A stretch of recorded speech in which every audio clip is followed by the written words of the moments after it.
मन को जिताने के लिए गुरुदेव हैं, दूसरा कोई उपाय नहीं, बात समझ लेना।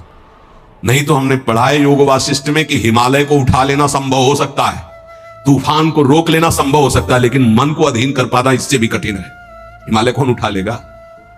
ऐसे इस असंभव कार्य को मन को रोकने गुरुदेव की कृपा से, उन्होंने जो मंत्र दिया, नाम दिया, उनका जो कृपा प्रसाद है वो हमारे मन को निष्काम कर देगा। इसलिए गुरु चरणों का आश्रय लेकर खूब नाम जप करें और धैर्य ना छोड़ें, और मन से हार जाओ तो भी मत हारना। ये जन्म भगवत प्राप्ति के लिए भगवत प्राप्ति करनी ही करनी है, पक्का नहीं अगला जन्म क्या होगा हमें कुछ पता नहीं, और ये हार किस युग में पूर्ति होगी इसका भी पता नहीं। इसलिए ये गुंजाइश नहीं रखनी कि इस जन्म में ना सही तो अगले जन्म में, नहीं नहीं, इसी जन्म में करनी हो जाएगी। हम राधा राधा बोल रहे हैं, अभी शरीर छूटे तो अभी श्री जी मिलेंगे। हमारा मन जीता हुआ है या नहीं जीता हुआ? हजामिल वैश्यागामी अंतिम में पुत्र के बहाने नारायण बुलाया, परम पद मिल गया। जीते या ना जीते, राधा राधा कह रहे तो हम जीते ही है। नागरी दासी जन्म जीतायो, बलिहारी बलिहारी हमारी सब ही बात सुधारी। कृपा करी श्री कुंज विहाय नर श्री कुंज बिहारी। बिल्कुल डरना मत, डरने की जरूरत नहीं है, घबराना मत। और प्रभु हाथ जोड़ के कहते छोड़ना मत, हमारे प्रभु को मत छोड़ देना। नहीं छोड़ देंगे, है तुम्हारी श्रद्धा से आकाश में क्या फर्क पड़ता है? बावरे समझ, तुम्हारा कल्याण हो जाएगा, तुम्हारा मंगल। ऐसा थोड़ी कि तुमने अश्रद्धा कर ली तो भगवान की शक्ति में कुछ अंतर आ गया, कोई अंतर है? अरे भाई तुम्हारा मंगल हो जाएगा, तुम्हारा कल्याण हो जाएगा। इसलिए तुमसे हाथ जोड़ के कहते हैं कि हमारी बात, हमारे शास्त्र की बात, हमारे गुरुजनों की बात एक मान लो। भगवान चाहे जितनी विपत्ति दे, दुख दे, प्रतिकूलता दे, ये तो देते नहीं, हमारे कर्मों का परिणाम आता है। पर हम आपको भाव से कहते हैं, देखना है, हर जन्म में सब खेल चुके, एक जन्म में प्रभु के नाम का जुआ खेलना है। देखते हैं हार होती है जीत है तो बाद में जिद्दी स्वभाव रखना है कि इस जन्म में नाम नहीं छोड़ेंगे, कुछ भी हो जाए। अगर हमको मन हमारे गलत चेष्टा में ले जा रहा है तो हम बोलते हुए जाएंगे राधा राधा राधा राधा। देख लो, हर हार गले की विजय हार बन जाएगी। हमारी बात, अंतिम बात मान लेना, हर हार जीत का हार बन जाएगा। यदि जिभ्या से राधा राधा देख लेना, बात मान लो, छाती की बात कहते हैं। इस माया से जीतना बहुत कठिन विषय है, बातें बना लेना बहुत सरल है, प्रवचन कर लेना बहुत सरल है, आचरण में उतारना बहुत कठिन है। कैसे जीते? राधा राधा राधा। जिधर जा रहे हो घसीटते वायु ले जा रही है तो हम छोड़ेंगे नहीं तुम्हें। नरक चलेंगे तो राधा राधा, स्वर्ग चलेंगे तो राधा राधा, परम पद तो राधा राधा। अर्थात हमारी बात समझो, कुछ भी आप तुम्हें नहीं छोड़ेंगे, गले पड़ गए कहीं भी। अरे हम वो नहीं छोड़ सकते तो तुम्हें कैसे छोड़ सकते? पर ऐसी बुद्धि, प्रभु को छोड़ देंगे और कुछ नहीं छोड़ पाएंगे। ये ना करो प्रभु। हम आपको इसीलिए इतनी बात जो नहीं पूरी व्यक्त रूप से कहनी चाहिए। असत मार्ग में कैसे जा सकते? हम कह रहे हैं हवा चली है, घसीट के ले जा रही है, तो हमारे जब कदम उधर चल पड़े तो हम आपको नहीं छोड़ेंगे। नहीं, लोग नहीं कहते अब तुम्हें बख्शेंगे नहीं, तो अब हम प्रभु को नहीं बख्शेंगे। पक्की बात है, हमें बहुत सताया है आपकी माया ने, अब हम तुम्हें नहीं बख्शेंगे। कैसे? तुम्हें नहीं छोड़ेंगे। बख्शने का मतलब क्या? नहीं कहते बख्श दो, छोड़ दो, प्रभु छोड़ दो। अब हम आपको नहीं छोड़ेंगे। ये हमारी ये बात हृदय से मान लेना। जो कुछ छोड़ पाओ, ना छोड़ पाओ तो इनको मत छोड़ो भाई। वो तो छोड़ ही नहीं पा रहे हो तो इनको काहे को छोड़ रहे हो? सब ये गलती कर रहे हैं कि और कुछ छोड़े ना छोड़े, इनको जरूर छोड़ देते। हम प्रार्थना करते हैं इनको मत छोड़ो। राधा राधा राधा, जीत जाओगे। प्रभु बड़े कृपालु है, वो जिता देंगे हमें। हमारी सामर्थ्य नहीं काम क्रोध पर विजय प्राप्त कर। बहुत जोर का योद्धा है, बड़े बड़ों को एकांत में रोना पड़ा है। इसलिए आप तो समझ ही रहे होगे हृदय की दशा देख के। अब हमको वृंदावन की भूमि में बैठ के नियम लेना है कि हम कुछ छोड़ पाए ना छोड़ पाए, ये तो वादा नहीं करते प्रभु, क्योंकि सामर्थ्य नहीं दिखती। लेकिन आपको नहीं छोड़ पाएंगे, पक्की समझो, हृदय की बात है। हे प्रीतम, हम जहां जाएंगे घसीटेंगे आपको भी साथ में ले चलेंगे। बस ये पकड़ लो तो वो जाने नहीं देंगे। और जब उनको छोड़ देते हो तो बात है। इसीलिए हम लोग सुहाग भरे घूमते हैं। ये देखो, ये मंगल सूत्र है, ये जो कंठी है ये मंगल सूत्र, ये जो है ये सुहाग है। कि अब हम कैसी भी हैं तो आपकी, जहां जाएंगे तो आपके साथ हम हैं, हमारे साथ आपको रहना होगा। ये कौन से हैं बाबा जी? बोले राधा वल्लभ जी के बाबा जी। फंसो महाराज, जय होगी तो आपकी और पराजय होगी तो आपकी। अब केवल आप ही हमारे हैं, अब आपको नहीं छोड़ने वाले। हर स्थिति में राधा बोलेंगे, हर स्थिति में आपको साथ रखेंगे, खान पान उठते बैठते कभी आपको छोड़ने वाले नहीं। इतनी बात पकड़ लो, हम तुम्हें सहज भाव में कह रहे हैं। जो छूट रहा है असत आचरण, बड़ी कृपा है भगवान की। यदि नहीं छोड़ पा रहे तो मेरे प्रभु का नाम मत छोड़ना। अहो वत्सुपस्तो गरीयान यज्ञ वर्तते नाम तुभ्यम। यदि नाम चल रहा है तो परम पद निश्चित मिलेगा। आप हमारी विश्वास पूर्वक बात मान लीजिए। नाम महामंगल मोदमय है। और क्या जाता है, हम कह रहे हैं मन नहीं लग रहा तो राधा राधा राधा राधा राधा राधा, जो मिल रहा है खा रहे हैं, राधा राधा, जहां कदम चल रहे हैं राधा राधा। आपको नहीं छोड़ना, कुछ छूटे या ना छूटे, ये बात बैठा लो यार, बैठ जाएगी। बड़ी कठिन है, अगर बैठा लो तो बात बन जाएगी। हम तो सार बात ये पकड़ पाए हैं कि महाराज आपके लायक हम बन पावे कि ना बन पावे कोई वादा नहीं है। ये छोड़ दे इसका भी वादा नहीं, फिसड्डी है। आज कहेंगे कसम से, कल फिर वही करेंगे। हमारे में ताकत नहीं नजर आ रही, देख लो भाई। अब भीष्म प्रतिज्ञा वाले जो है उनको तुम प्रणाम करते हैं, और भीष्म जैसे तो भीष्म जी थे, दूसरे तो है। बड़े बड़े महापुरुषों के दर्शन हुए, कभी शास्त्र मर्यादा के विपरीत आचरण नहीं हुए। वृंदावन में भी, गंगा किनारे भी एक से एक महान सिद्ध पुरुष। शास्त्र मर्यादा के विपरीत आचरण कभी सिद्ध नहीं होता। शास्त्र आज्ञा कर रहा है, भगवान आज्ञा कर रहे हैं कि दुष्पूरेणा नलेन च, कभी भोगों से शांति नहीं प्राप्त हो सकती। कामना जितनी भोगते जाओगे उतनी बढ़ती चली जाएगी, तृप्ति नहीं होगी। कामना अग्नि की तरह है, जितना भोगते जाओगे उतने ऐसे घी डाल रहे हो, वो बढ़ती चली जा रही। भोगोगे, भोगों के संग्रह करने की इच्छा बढ़ती चली जाएगी, भूख बढ़ती चली जाएगी। और इतना तुम समझ लो, तुम चैतन्य हो और भोग जड़ है, कभी तुम्हारी तृप्ति नहीं हो सकती। जड़ से कभी तृप्ति नहीं हो सकती। ये जड़ शरीर है और तुम चैतन्य हो, चैतन्य की जड़ से कभी तृप्ति नहीं हो सकती। इसलिए जैसे 100 रुपए की कामना हो, 100 मिल जाए तो 1000 की 1000 हो तो लाख की लाख की, करोड़ की, अरब की, और ऐसे अरबों खरबों बन जाए तो भारत का नंबर 1 धनी। फिर विश्व में कितना बोले, अभी तो 10वां नंबर है, नहीं 1 नंबर में। ऐसी वासना बढ़ती चली जाती, कभी तृप्ति नहीं होती। जब उपासक इस बात को समझ जाता है कि जितनी जिसकी बड़ी वासना उतना वो बड़ा गरीब है। देखो शास्त्र में गरीब किसे कहते हैं? जिसकी जितनी बड़ी मांग है। एक आदमी 100 रुपया मिला, तृप्त हो गया, छोटा गरीब है ये। एक आदमी 1 करोड़ भी मिला, उसको तृप्ति नहीं, ये बड़ा दरिद्र है, ये बड़ा गरीब है। क्योंकि दरिद्रता भूख, उसकी बड़ी भूख हो गई है। धन की जितनी भूख बढ़ जाती है उतना ही वो दरिद्र माना जाता है। देखो ना, चाह गई चिंता मिटी, मनुआ बेपरवाह, जिनको कछु न चाहिए वो साहनपति शाह, वो शहनशाह के भी शहनशाह, वो दरिद्र नहीं गरीब नहीं। 7 गांठ कौपीन में इंद्र बापुरो कौन। देख लो, गरीब कौन? जिसके धन की बड़ी चाह बढ़ गई है। वास्तव में धन नहीं बाधक है, धन की चाह बाधक है। धन मिल जाए तो साधु सेवा, गौ सेवा, अस्पताल बनवा दे, गरीबों की औषधि के बहुत से बढ़िया मंगल में कार्य। लेकिन धन की चाह बढ़ जाए तो निरपराध को दंड देना, असमर्थ असहाय को लूट लेना, हिंसा कर देना, न जाने कितने अपराध जागृत हो जाते हैं इस धन की चाह में। वो परमात्मा प्राप्ति की तो बात जाने दो, धर्म भी नहीं समझ पाता है। इसलिए दुष्पूरेणा नलेन च, ये कभी पूर्ति नहीं होने वाली कामनाओं की आज तक किसी की नहीं हुई। काम रूपेण नाशवान शरीर पदार्थ की भोग वासना, ये काम रूपेण है, ये बहुत बड़ा दुश्मन है, ये भगवत प्राप्ति नहीं होने देगी। नाशवान शरीर भोग, नाशवान वस्तु भोग, नाशवान भोगों की चाह, ये भगवत प्राप्ति ये नहीं होने दे रही। ज्ञान सबको है कि 4 दिन बाद मर जाना है, ज्ञान सबको है, यहां से कुछ नहीं जाएगा। वस्तु, व्यक्ति, स्थान, आपका किया हुआ पाप कर्म और पुण्य कर्म साथ जाएगा। पर वो शुभ क्यों नहीं कर पाता, वो लाभ क्यों नहीं कर पाता? क्योंकि काम ने ढक दिया है। काम वासना, कामना किसे कहते हैं? जिसका अभाव खटक रहा है। अप्राप्ति की प्राप्ति की चाह का नाम कामना है। सुख की कामना से ही हम सारे चाहे पैदा करते हैं। जितनी चाह है उसके अंतर में सुख है। ये वस्तु मिल जाए तो सुख मिल जाएगा, ये शरीर मिल जाए सुख मिल जाएगा, ये पद मिल जाए सुख। जितनी भी चाह है उसके मूल में सुख है। और बावरे बाहरी कहीं सुख लगे, सुख तो तेरे अंदर है, सुख राशि तू है। कहीं तुझे जड़ प्रकृति में सुख नहीं मिल सकता कभी भी, क्योंकि तू अविनाशी का अंश है, तुझे विनाशी प्रकृति कभी तृप्त नहीं कर सकती, पक्की बात। पर यह ज्ञान काम क्यों नहीं कर रहा? क्योंकि काम ने ढक दिया है।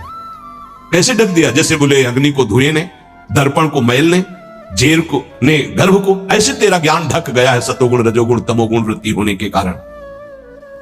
अप्राप्त की प्राप्ति करने का नाम, सुना हुआ देखा हुआ भोग, उसे भोगने की इच्छा का नाम, उस भोग को संग्रह करने की इच्छा का नाम कामना। और अंतःकरण में बहुत सूक्ष्म वृत्तियां भोगों की दबी हुई है, उनका नाम वासना। और ये वस्तु ये भोग तो चाहिए ही मुझे, इसके बिना मैं नहीं जी सकता, इसका नाम स्पृहा। और ये तो हमारी बहुत पसंद की वस्तु है, व्यक्ति है, स्थान है, आसक्ति। अब आशा लगाए हुए हैं कि ये भोग तो मिलेगा ही, जरूर मिलेगा, आज नहीं तो कल, इसे आशा कहते हैं। अब अधिक से अधिक भोग लूं, इसे लोभ कहते हैं। भोगे हुए भोगों को पुनः भोग लूं, इसे तृष्णा कहते हैं। अब चाहे मांगना ही क्यों ना पड़े, ये प्रबल इच्छा बढ़ गई, याचना। इस तरह ये पूरा काम ही है जो कामना, वासना, स्पृहा, आसक्ति, याचना, लोभ, तृष्णा इनके रूप में प्रकाशित होता है। ज्ञानिनो नित्य वैरिणः, जो साधन मार्ग आपको मिला है और जो इस मार्ग में चल रहे हैं वो सब साधक ज्ञानी हैं, चाहे जिस मार्ग के हो। क्यों? क्योंकि वो अज्ञान का त्याग कर सत्य मार्ग में चल रहे हैं, तो विवेकी तो है ही, ज्ञानी तो है ही। उनका एक खास दुश्मन है। और बोले जितने संसारी लोग हैं उनको तो मार के गिरा दिया। दुश्मन तो तब होता है ना विपक्ष खड़ा हो, वहां कोई विपक्ष नहीं है, वो तो उसी में राजी है ना। साधक ज्ञानी जो ज्ञान जागृत हुआ कि असत है और त्याग कर चला, अब वो गिराने की कोशिश। काम रूप बैरी, ज्ञानिनो नित्य बैरिणा। इसको दुश्मन कौन समझता है? काम को मित्र समझता है, दुश्मन कहां समझता है? अंदर कामनाएं उत्पन्न नहीं, कभी जले कि ये दुश्मन जागृत हो रहा नहीं, आप उसको मित्र मान रहे। जो मन कामना से युक्त होता है उसे पूर्ति करने के लिए प्रयासरत हो जाते हैं। साधन ना करने वालों के लिए ये महान दुखदाई है, पर वो पहचानते नहीं है और साधक पहचानता है इसे। भगवान स्वयं कह रहे हैं कि जो विवेकशील मेरी साधना प्राप्ति में लगा है उसका ये नित्य बैरी है। प्रतिपल ये कष्ट देने वाला काम है, यही भगवत प्राप्ति नहीं होने देता। जहां काम तहां राम नहीं, जहां राम नहीं काम, ये एक साथ नहीं रह सकते। और अभी काम है, कामना, इसीलिए अंदर भगवत साक्षात्कार नहीं हो पा रहा। ये कामना बहुत बड़ा शत्रु है साधक का, ये उत्पन्न होकर के ज्ञान को ढक देती है। और जहां काम आवे, कामना आवे, तो बस साधक को डर जाना चाहिए कि कोई ना कोई आफत टूटेगी, अब खतरा होगा, कोई न कोई फसाव फंसेगा। विषय चुगा जिन चुगे मन, चुगत कछुक सुख होए, फिर फांसी ऐसी लगे तेई सम दुख न हो। आएगा कोई ना कोई दुख आएगा, आपत्ति आएगी, विपत्ति आएगी। जो परमार्थ मार्ग के साधक हैं, महान पद पर आरूढ़ होना चाहते हैं, उन साधक को ये काम भ्रष्ट करने के लिए चुनौती देता है। ये चुनौती स्वीकार करके, जीत करके ही कोई परम पद पर आरूढ़ होता है। ध्यान रखना, है कोई साधारण मार्ग नहीं है। परिणाम में भयंकर दुख प्रदान करने वाली ये काम वृत्ति है, इसीलिए नित्य दुश्मन है साधक का। भोगों में लगे हुए अज्ञानी जन इस काम को मित्र के समान देखते हैं, क्योंकि कामना के कारण भोगों में उनको सुख मिलता है। यदि कामना ना हो तो सुख नहीं मिलेगा। आवृतम ज्ञानम, आवृतम ज्ञान में तेन ज्ञानिनो नित्य बैरिणा। इसका काम क्या होता है? काम का कि ये सबसे पहले तुम्हारे ज्ञान को ढक देगा। निर्णय नहीं कर पाओगे कि ठीक है कि गलत है, गलत है कि ठीक, अरे चलो, निर्णय नहीं कर पाओगे, फिसल जाओगे। ये वैसे होता तो हर योनि में इसका प्रभाव है काम का, चींटी चुनमुन पक्षी सबके अंदर। मनुष्य में एक बचाव पक्ष केवल है विवेक, अन्य योनियों में ढका रहता है, वो प्रयोग नहीं कर सकते। केवल जीवन निर्वाह तक का ज्ञान है। अन्य पशु पक्षी को कहां पाना है, कैसे पानी पीना है, बस इसके आगे नहीं। मनुष्य इस काम से बच सकता है, अन्य जीवों के लिए बचने का कोई ज्ञान नहीं है। केवल मनुष्य, और उसमें भी साधक। पर यह काम इतना प्रबल है कि सबसे पहले ज्ञान को ढकता है, निर्णायक को पकड़ लेता है। निर्णायक है बुद्धि, और निश्चय करती सुख तो है इसमें। आप कोई नहीं बचा सकता, निर्णायक फंस गया।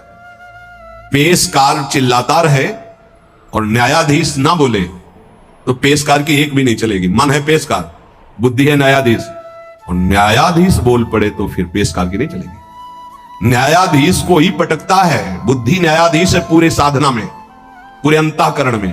काम बुद्धि को सबसे पहले, मुखिया को पकड़ ले, पूरा का पूरा घर अधीन हो गया। तो इस घर का मुखिया, साधना का मुखिया है बुद्धि। बुद्धि उसको तत्काल बुद्धि बचा ले। होए बुद्धि जो परम सयानी, तीन तंचित ना रहित जाने। ये तो नाश कर देगा हमारा। नहीं, बुद्धि अधीन ना होने पावे। बुद्धि अधीन हो गई तो फिर पूरा डिपार्टमेंट अधीन हो जाएगा। जैसे राजा को बंदी बना लिया तो सब अस्त्र डाल देंगे सैनिक, उनको बंदी बनना ही पड़ेगा। ऐसे ही पूरे साधना का जो मुख्य है वो बुद्धि है, पूरे अंतःकरण का जो मुखिया है वो बुद्धि है। काम क्या करता है? बुद्धि को सीधे बंदी बनाता है। ध्यान रखना, सीधे बुद्धि को अटैक करता है। बुद्धि तो निर्णय करने में असमर्थ हो जाती है। यार बुद्धि काम नहीं की, मेरे से गलती हो गई, बुद्धि काम नहीं की। और जब कोई डांटा कि तुम्हारी बुद्धि भ्रष्ट हो गई, तुमने ऐसा क्यों बोला, ऐसा क्यों किया, ऐसा क्यों खाया, ऐसा क्यों, बुद्धि, वो बुद्धि को अपने अधीन। किस बुद्धि को? जिसमें यह निश्चय हो गया कि सुख तो है यार इसमें। अब वो बुद्धि बच नहीं सकती, क्योंकि उसमें काम का पर्दा ढक गया कि सुख है। भगवान कहते हैं दुख योनि या दुखालयम, तुमने निश्चय कर लिया सुख है, भगवान के विरुद्ध। अपने प्रति कोई अप्रिय व्यवहार करे तो बुरा लगता है ना। तो इससे ज्यादा अप्रिय व्यवहार क्या होगा जो हमारे इष्ट और गुरु से हमको विमुख कर दे। वो बुरा नहीं लगा तुम्हें, काम तुम्हें प्रिय लगा, यही बुद्धि भ्रष्ट का लक्षण है। और देख लो, इष्ट और गुरु से न जाने कितने दूर कर देता है ये काम।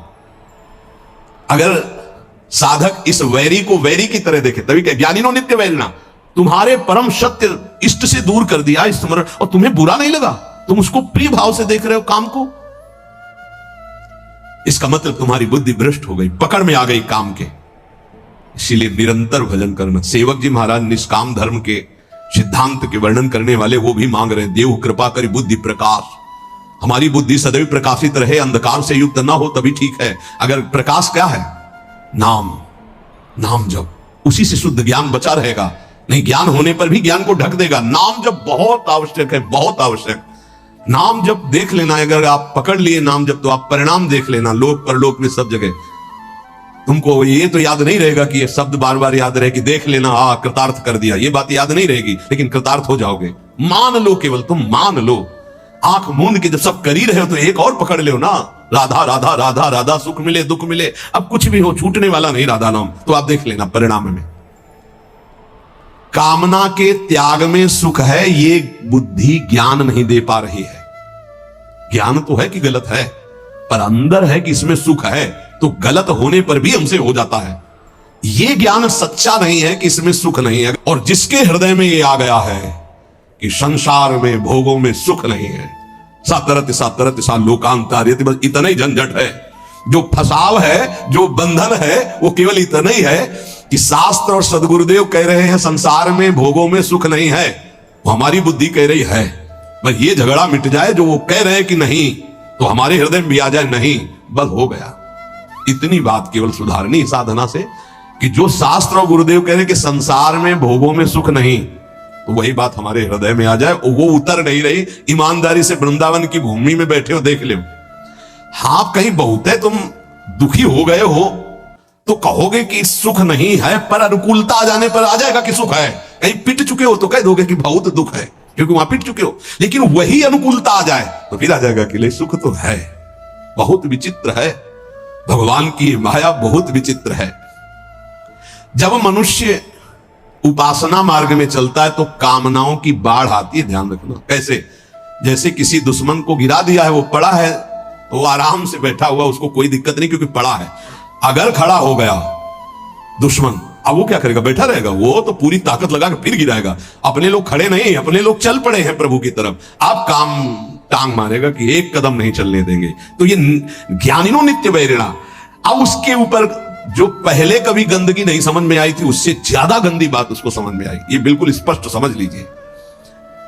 आप देखोगे श्री जी की तरफ, प्रभु की तरफ, और उसी क्षण वो दिखाएगा कुछ और इतनी गंदी बात दिखाएगा कि आपको लगेगा कि हम प्रभु की तरफ भी न देखें।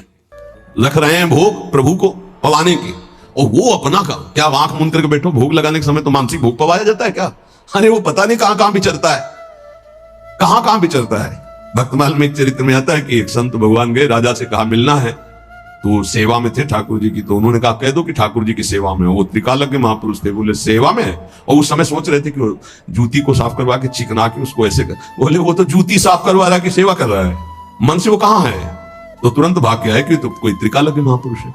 ये केवल भगवान के भजन से सुधरेगा। मन में जैसे घड़ी चलती है ना, ऐसे कामनाओं की घड़ी चल रही है, देख ले अंदर देख ले, और जहां नाम चलाओ तो और घड़ी जोर से चलने लगती है। ऐसे तो सेकंड सेकंड में, मिनट मिनट में। हमें लगता है कि जब नाम चलावे तो हमें लगता है कि घड़ी बिल्कुल रफ्तार से चले, उसको सेकंड मिनट से मतलबे नहीं है। साधक परेशान हो जाता है, ये ले माला रख दी, ऐसी स्थिति होती है। आप लोग मतलब देख लीजिए, हम तो देख ही रहे, बचपन से देख रहे, इसकी चाल देख रहे। जब कोई बात करने लगे तो ऐसी तसल्ली होती, बच गए, मानो जैसे बच गए। अब एकदम मंत्राकार वृत्ति कर रहे, जल रहा है मन, जहां कोई है राधे श्याम राधे श्याम। अब बातचीत शुरू हुई तो एकदम अघा के सांस मन लिया कि यार अब फुर्सत मिली है, फिर देखो चैन मिल जाएगी। बस इसको चैन नहीं लेने देना, अगर इसको चैन लेने दिया तो तुम्हें बेचैन कर देगा, पक्की बात। अब ये लड़ाई लड़ी ले जाती है हर एक से, क्योंकि वो अपने को मन माने हुए है। इसीलिए प्रभु सत्संग की बात पकड़ लो, नहीं तो बहुत विचित्र खेल है अंदर का, ध्यान रखना। आप बड़े भाग्यशाली हो जो आपको सत्संग मिल रहा है, आप समझ पा ले और मन से लड़ पाओ गुरु कृपा से, तो जीत जाओगे आप। एक बात पकड़नी हम कलयुगी साधकों को, हर स्थिति में प्रभु आपको नहीं छोड़ने वाले, बस ये बात हमारे दिमाग में बैठ गई है। हर स्थिति में अपवित्र पवित्र होगा, भाई ये बात बैठा लो, सबसे हाथ जोड़ के कह रहे हैं, आपके कल्याण के लिए कह रहे हैं। कैसी भी स्थिति हो, राधा राधा राधा राधा, जीत जाओगे, जीत जाओगे। संयम, नियम, व्रत, नाना प्रकार के तीर्थयाटन, समुदाय साधन के ऐसे ऐसे अपराध हैं, एक क्षण में सबको भस्म कर देंगे। लेकिन नाम एक अविनाशी ऐसा है, किसी की भी ताकत नहीं कि इस नाम को भस्म कर सके।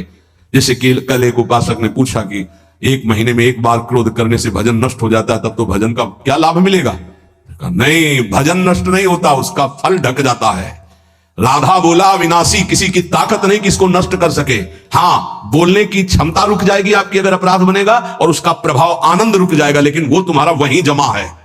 तुमसे महत अपराध बनेगा, दंड भोगोगे। अगर 100 बार नाम लिया तो 101 बार से शुरू होगा, 99 से नहीं। है ध्यान रखना, ये अमोघ अविनाशी बैंक में जमा हो जाता है।